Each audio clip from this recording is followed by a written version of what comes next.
All right, part two for week 6. Um, this is a continuation of the assessment lecture. We're going to talk about nursing diagnosis. Nursing diagnosis is the second part of the nursing process. So we've collected our information, we've assessed our patient, and now we're going to formulate a diagnosis to work off of. So this diagnosis is going to propel us into, how we're going to help our patients. So it's really important that we get our nursing diagnosis right. Um, Again, relevant information about patients is analyzed and interpreted, resulting in the nursing process, and it serves as a label. So we're going to identify some problems and synthesize information from the assessment that we did. So what does a nursing diagnosis look like? These are two examples. I know you didn't get this slide. I literally just put this in as I was reviewing everything, getting ready to do my lecture. I was like, they don't even know what a nursing diagnosis looks like. So I wanted to give you a couple examples here of what a nursing diagnosis might look like. The first part is the nursing diagnosis. Now, a nursing diagnosis can't be a medical diagnosis, okay? So asthma can't be a nursing diagnosis. Difficulty breathing could be a nursing diagnosis, but asthma can't. So in this case, I used excess fluid volume related to inactivity as evidenced by +2 pitting edema in their ankles. So in my assessment, I found that my patient had a lot of edema in their ankles. Well, why? Why did they have edema in their ankles? Well, because they're holding fluid. And how do I know that? Because they have +2 pitting edema. So then we would work off of that.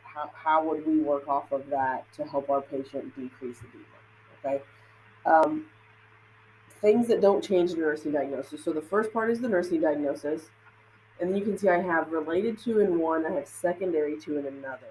So if you're gonna connect it back to a disease like I did in the second one, excess fluid volume, secondary to congestive heart failure. So they have congestive heart failure, and that's why they have excess fluid volume, as evidenced by, that's what the AEB is, crackles in their lungs.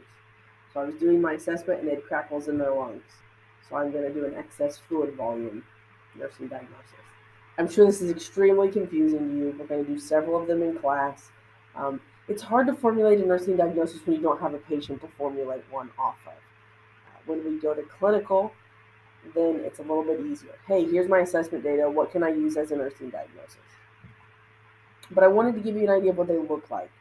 So they're always formulated the same way. It's always in the same order. So you get your nursing diagnosis, either related to or secondary to. This is happening, and then you give your evidence as evidenced by. What did you see in your assessment? So your book talks about nursing diagnosis and where they came from. It comes from NANDA. I bring a list of the NANDA approved nursing diagnosis to class that you guys can look at. As of 2018, there were 244 nursing diagnoses. So you can't just make up your own nursing diagnosis. Okay, you can't just say this person has this. No, you need to look off this NANDA. I would suggest taking the NANDA. You can buy a NANDA card that has all of the nursing diagnosis on it. I'm going to try to print it out for you. I was able to do it last year. I'll see if I can do it again this year. It's got them printed out, and they're categorized by sleep problems, cardiac, respiratory. So you can go through and kind of look at what's there, and what you can pick from. They have to be distinguished from medical diagnosis. Okay, so it cannot be a medical diagnosis. And we have to stay within our scope. Okay, so these are things that we can fix. What can we do to help this patient with these issues?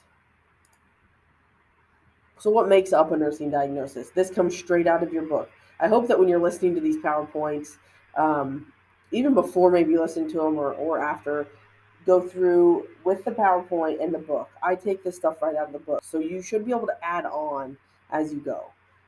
These are the parts of a nursing diagnosis: diagnostic label, descriptor, definition. Anytime I see a list like this, and I'm not saying this is the case, but anytime I see a list like this, I think, man, that would be a good select all that apply question. Or which one of these are not part of the nursing diagnosis. So make sure you are paying attention when you see lists like that. That's the nurse brain in me, or the educator brain in me, that thinks that. So you're going to have the label, you're going to have descriptors like excess, deficient, things like that. The actual definition, what characteristics are there, any other related factors or risk factors. So we can do nursing diagnosis based on risk factors. For example, a patient like that patient we were talking about who had excess fluid volume. They've got fluid around their legs, so maybe they're at a risk for a fall. So we could do a nursing diagnosis on a risk for falls. Really, all patients are at risk for fall, if you want to know the truth.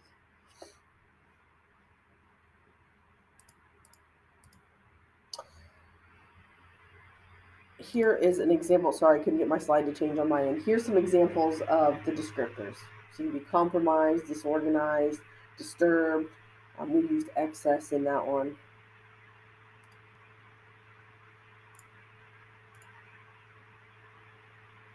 So definition, it describes the characteristics of the human response, and the defining characteristics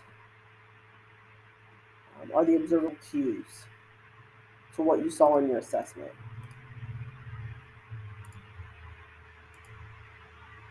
Related factors described, so that's the related to conditions, circumstances, or etiologies that contributed to the problem.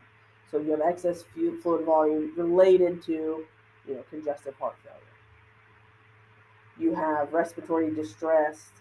I guess it'd be secondary to. I don't want to be petty on that. It's related to or secondary to asthma. Okay, so why are they having trouble breathing? Why do they have the excess fluid volume? That's where related to comes into. Like I said, we can also use risks. We're going to talk about that a little bit more towards the end.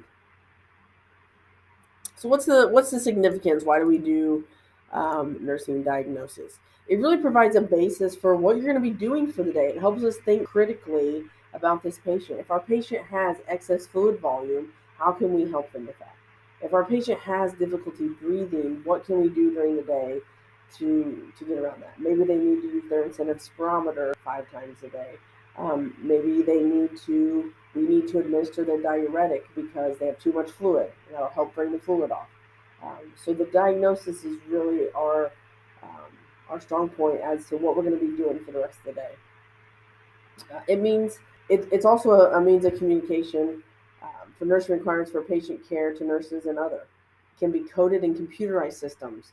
So I know the hospitals around here, you have to put in a nursing diagnosis. Now, once you get out there and you can, they don't let you as a nursing student do it, but once you're an actual nurse and you can get in and use their system fully, it helps you come up with one. It helps you come up with a nursing diagnosis. But as a nursing student, it's so important to be able to think through what a nursing diagnosis is and how we can use it for the rest of the day with our patient. It just really sets the foundation and it helps us think critically.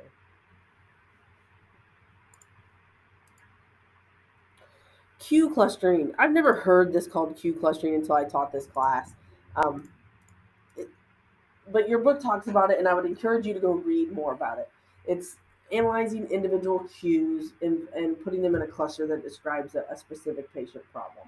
So if we're talking about a patient who has excess fluid volume, what got us to that point? It's saying write down all of your important data that contributes to that. So, if they have excess fluid volume, well, we saw fluid in their ankles, we saw pitting edema in their ankles. Maybe they're having trouble breathing. Maybe they had pain, things like that. And so you would put that all in a cluster. You would write it down together. That's what they mean by cue clustering. And cue interpretation, well, how do you interpret that data? How do we get to our conclusion from that? Sorry, these slides don't want to move. My computer's being slow. Validation. Validation legitimizes the nursing diagnosis and discovers its significance. So we're again looking at the cue clusters and comparing them with norms.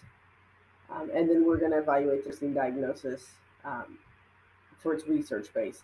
That's not something that we are personally going to do right now. I'm just going to be really excited if you can understand how to formulate a nursing diagnosis. But you do need to know what validation is for test purposes.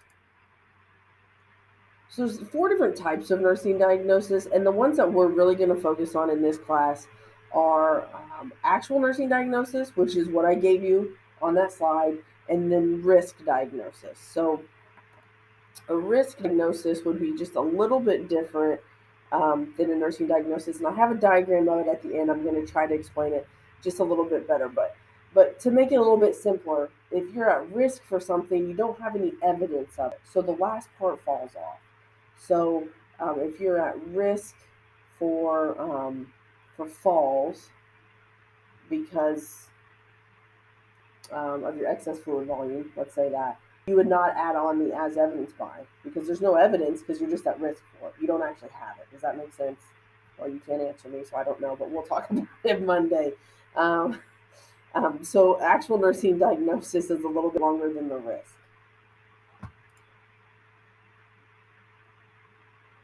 I guess I should have waited till the next slide because right here it is. So at risk only has two parts, where the actual nursing diagnosis has the label, defining characteristics, and related factors. I apologize, guys. And here's for those of you who are visual, so show you. There's some really good examples down here. Stress urinary incontinence related to weak pelvic muscles, obesity, and gravid uterus, as evidenced by urine dribbling when coughing.